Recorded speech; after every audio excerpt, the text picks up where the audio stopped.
Get ready with me to recreate Christine Jorgensen's makeup look. For those of you who don't know who Christine Jorgensen is, she was the first openly transgender person in America. Orange lipstick is color correct to the orange tone, blocks out the blue tone of under eye bags and facial hair. I have an interesting connection to Christine Jorgensen. I almost played her in a biopic.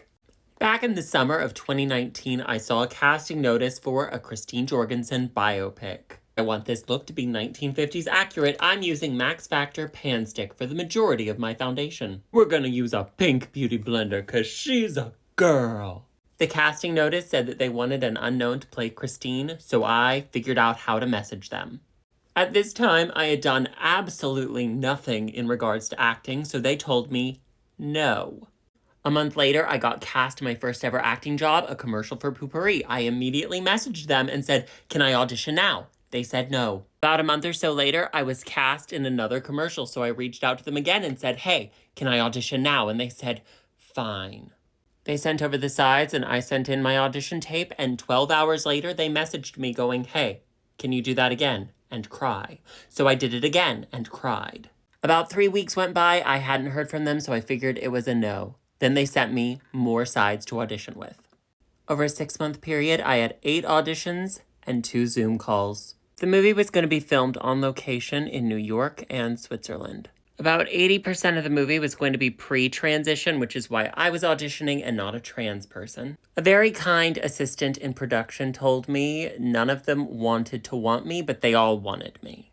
She told me there was a big-name early 20s actor who wanted to play this part because it was total Oscar bait.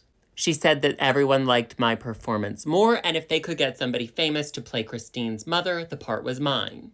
A month went by. Fast forward to February. Without an agent, without a manager, without any connections, I managed to be cast in another commercial and an animated show as a voice actor, and the Christine Jorgensen story contacted me and said they were going to fly me out to New York for an in-person audition. I still find this next part tragically hard to say. February of 2020 turned into March of 2020, and all my plans went out the window. I went into a very bad and dark depression for a while there.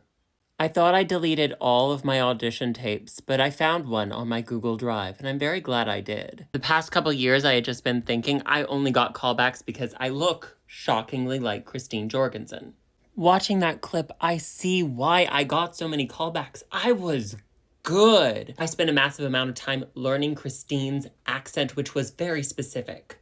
I would love to share the clip with you all, but I don't actually own the words I'm saying in it. So for legal reasons, I'm not going to.